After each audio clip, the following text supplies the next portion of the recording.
Ndinokuchingamidzai pano pachirongwa paPaivapokare Audiobooks patiri kupfuurira mberi nekuverenga Bhaibheri Shoko raMwari. Genesi Ch4. Kaini naAbheri. Vana vaKaini. Verse 1. Zvino Adhama wakaziva mukadzi wake Evha, iye ndokutora mimba. Akapona Kaini akati, ndawana munhu ndichibatsirwa naJehovha. Akazoponazve munun'una wake Abheri. Abheri wakanga ari mufudzi wamakwai. Kaini wakanga ari murimi wevhu. Zvino nguva yakati yapfuura, Kaini akauya nezvibereko zvevhu chive chipo kuna Jehovha. NaAbheriwo akauya namakwayana ake emhongora namafuta awo. Jehovha ndokugamuchira Abheri nechipiriso chake. Asi Kaini nechipiriso chake haana kuchigamuchira.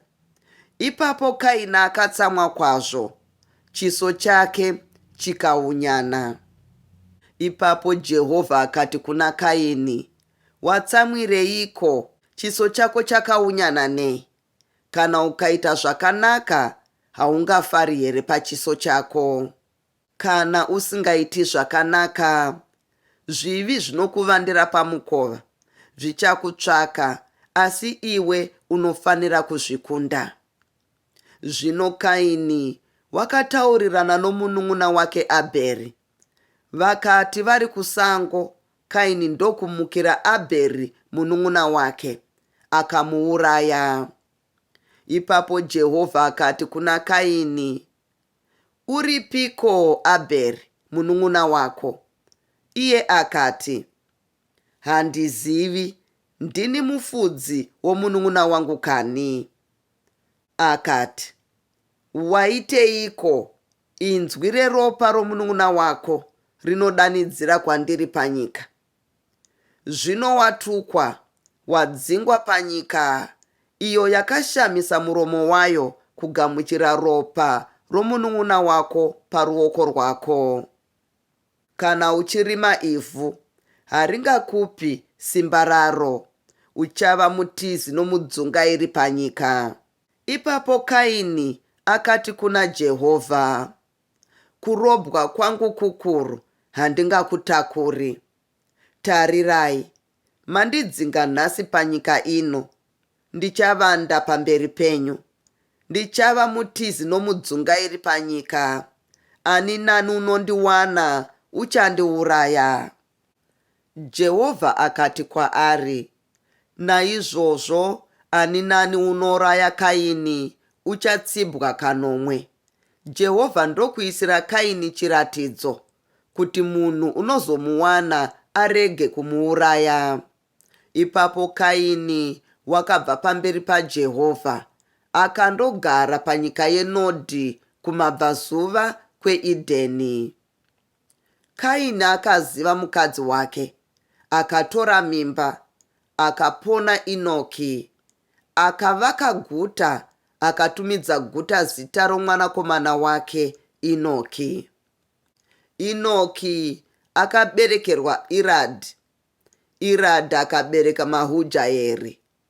Mehujaeri akabereka Metushaeri. Metushaeri akabereka Rameki. Rameki akawana vakadzi vaviri. Zita romumwe rainzi Adha, zita romumwe rainzi Zira. Adha akapona Jabhari, iye waiva baba vavanhu vanogara mumatende nezvipfuyo. Zita romunun'una wake raiva Jubhari, iye waiva baba vavose vanoridza mbira nenyere. Zira wakapona Tubhari Kaini, mupfuri wenhumbi dzose dzendarira nedare. Hanzvadzi yaTubhari Kaini waiva Naama. Rameki akati kuvakadzi vake, Adha naZira, inzwai inzwi rangu. Imi vakadzi vaRameki, teererai zvandinotaura. Nokuti ndinouraya munhu unondikuvadza, nejaya rinondipwanya. Kana Kaini achitsibwa kanomwe, zvirokwazvo Rameki kana 90 Adhama akazivazve mukadzi wake, akabereka mwanakomana, akamutumidza zita rinonzi Seti. Nokuti wakati, Mwari wandipa mumwe mwana pachigaro chaAbheri, zvaakaurawa naKaini.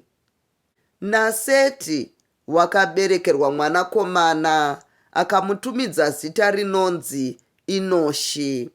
Nenguva iyo vanhu vakatanga kudana zita raJehovha. Ropafadzwai neshoko raShe. Ndatenda nekuteerera kwenyu.